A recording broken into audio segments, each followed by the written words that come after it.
It's late at night and you've just turned off the TV and put the tablet down, yawning as you get ready for bed.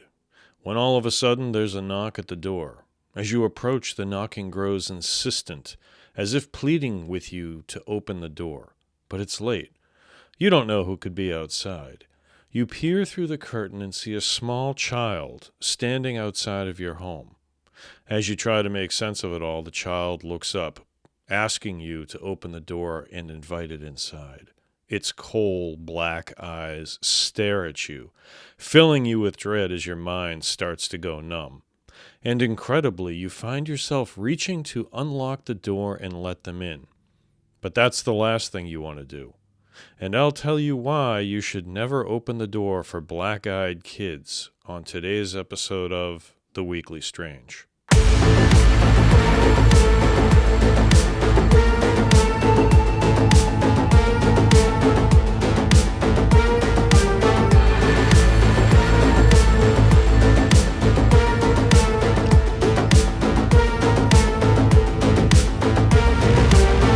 Hello, everyone, and welcome to The Weekly Strange. I'm your host, Jon F. Merz, author, actor, adventurer. Now, I got to admit, my first real exposure to the phenomenon of black-eyed kids came in the form of an audition for a movie about them from a few years back. I got a copy of the script, and I actually loved it. Creepy stuff. And being a horror fan, I was really impressed with the storyline and the character that I was being considered for. So I did my audition and sent it off, and then, as all actors do, waited to hear back that hopefully I booked the gig. But instead, I got an email after email saying that casting was being delayed due to certain factors, and long story short, the movie never materialized. But the script stayed with me, and I recall being genuinely creeped out by the notion of the story, that black-eyed kids were some sort of harbinger for bad things. And then, out of the blue earlier this week, the whole thing popped back into my head, and I went out to IMDb to see if the movie had ever ended up being made, and I just wasn't cast in it. But it looks like it never was. But remembering the whole script and the whole feeling that I had reading the script sent me down a rabbit hole where I started to explore and see what the whole BEK thing was about. So, as I often do, I try to bring you along with me. So let's take a deeper dive into the BEK, definitely not BK phenomenon, and see what we can find. The original source material for black-eyed kids seems to be, and I say that because I'm not entirely sure that this is it, but it seems to be, the story from 1998 thereabouts regarding Brian Bethel, a journalist in Abilene, Texas. Now, the story that Bethel posted was that he was on his way out to pay his internet bill around 10 o'clock one night at the local mall where there was a drop box. As Bethel sat in his car writing the check for the internet service provider, he was interrupted by a knock on the window. Bethel looked up and saw two boys standing outside of his car. Immediately overcome with the distinct sensation of fear, Bethel lowered his window, but only a fraction of the way down. The taller of the two boys, who had olive skin and wore a hoodie, started talking, saying that he and his companion, the smaller boy, had wanted to check out the movie playing at the theater, but that they had forgotten their cash and needed a ride home to retrieve it. Bethel remarked that they didn't speak like normal children, and as he himself was a reporter, he had interviewed, tons of kids over the years. But it was almost like these kids were adults in the bodies of children. They were too confident and showed none of the usual hesitancy or fear when it came to speaking with adults. The kids kept insisting that Bethel allow them entry to his car, that he had to invite them in, which seemed highly unusual. Bethel glanced at the theater marquee and saw that the last showing of the movie that they wanted to see had already started an hour ago, and the kids would never have been able to get in, let alone get tickets at this late hour. As they kept pleading with him to open the car doors. Bethel then writes that he recalled he seemed almost to space out a little bit, and that his hand seemed to be involuntarily reaching towards the door lock. And it was at that moment, in just a quick blink, when he managed to snap back to reality. It was then that he realized something strange about the kids. Their eyes were entirely black. Freaked out, Bethel threw the car into gear and roared out of the parking lot. But casting a final look behind him, he saw that the kids had disappeared, gone. Bethel would later recount the tale to a friend of his who was supposedly dating a psychic. She asked Bethel if the kids had black eyes. And that obviously surprised Bethel, and he said, yeah, they did. And he asked her how she knew. And she said, well, I had a dream about black-eyed kids knocking on my door and begging me to be invited in to use my telephone. Now, it was just a dream that she woke up from, but Bethel was shocked by the similarity of the stories. And thus, the internet sensation was born. And some folks think that this is literally the patient zero, so to speak, of the creepypasta movement that now thrills so many people, including out here on YouTube. But delving into the background of black-eyed kids is troublesome because of the varying theories surrounding them. Now, a lot of skeptics like to say that any sightings related to black-eyed kids might just be related to some type of a drug-induced accounting for the color of their eyes. Someone looking for a quick fix and their pupils are blown out to the point that they look like they have entirely black eyes, that their pupils are just blown out. And certainly there's some credence to that. At night, a person's pupils do tend to be wider as a result of needing to let more light in. And it's obviously possible that seen in the low light, a kid's pupils could indeed look entirely black when they are in fact not.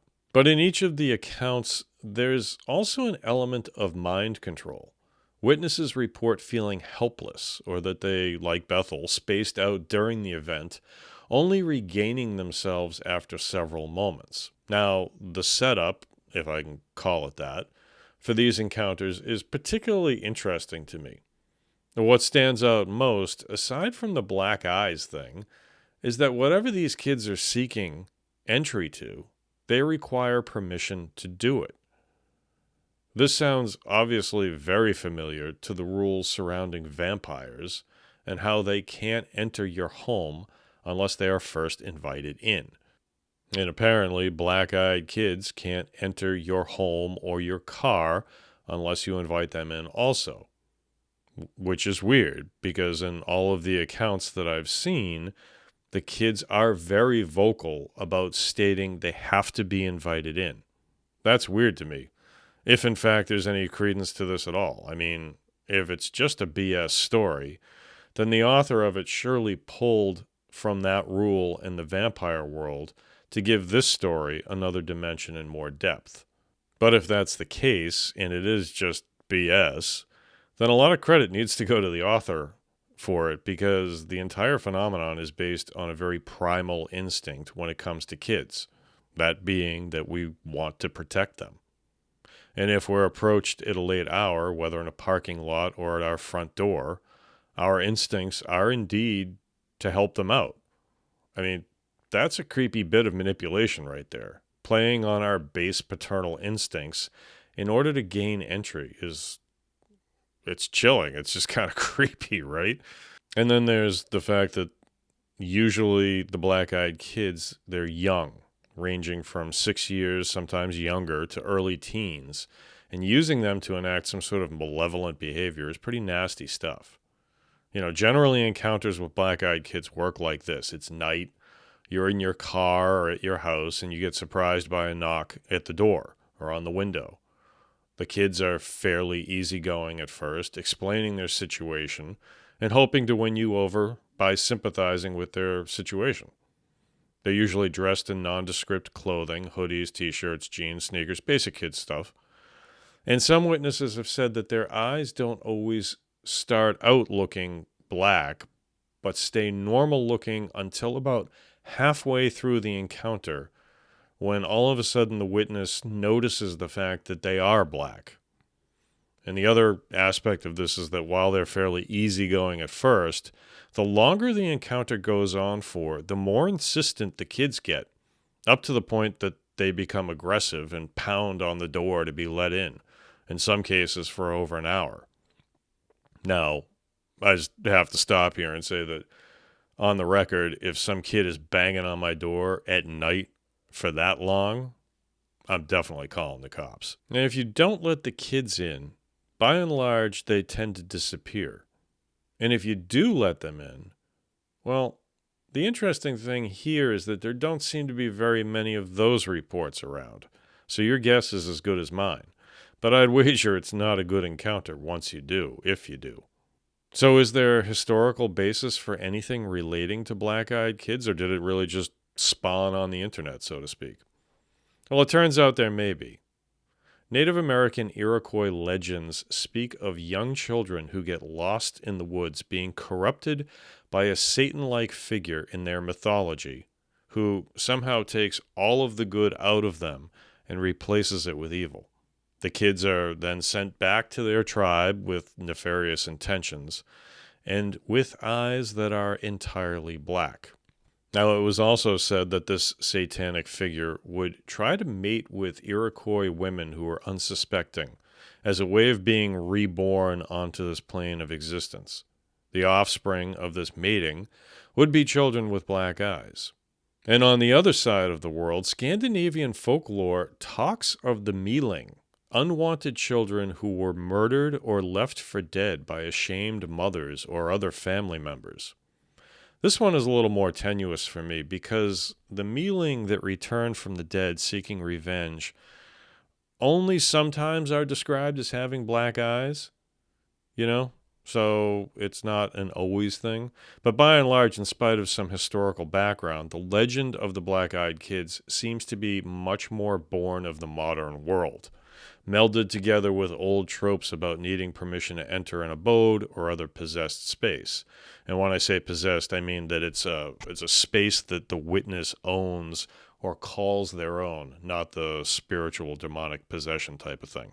While I find the notion of black-eyed kids or BEK or whatever you call it to be intriguing and definitely creepy, I can't say that I'm bowled over with any sort of rationale for their existence.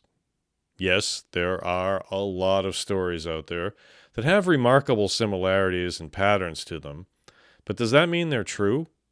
People may absolutely have had some type of strange encounter with something, but was it what they said it was or what they perceived? Or did they later come to the conclusion that it must have been a black-eyed kid? Did they read something on the internet that influenced them? And I'd really like to come across at least one story where the witness did, in fact, let the kids in and learn what happened after the fact. Like, okay, so they let them in to use the telephone. What happened next? Until I see more compelling evidence to support the idea of this phenomenon, I can't say that I'm ready to believe in it, creepy though it may be. I mean, especially with the whole vampire need to be invited in thing, and then you could also argue that the mind control is also taken from vampire rules. They were said to be seductive and able to bend people to their will. Now, with all that said, if you've had an experience with BEK, please reach out, leave me a comment below, or email me at theweeklystrange@gmail.com and tell me all about your encounter with the black-eyed kids. I'd love to hear it. Until then, if it does turn out that BEK actually do exist, well, you do well to remember the tagline from the actual BK. You rule. So don't let them in. And that's going to do it for this episode of The Weekly Strange. If you enjoyed the show, I'd really appreciate it if you subscribe to the channel, like the video, and turn on the notification bell so you don't miss any new uploads. Share this video with any like-minded enthusiasts so we can grow the channel together. And don't forget to check out the new membership perks for those who join the channel. I'll be launching a new series of member-only videos soon. But for now, thank you for watching and listening. I will see you next time here on The Weekly Strange. Good night.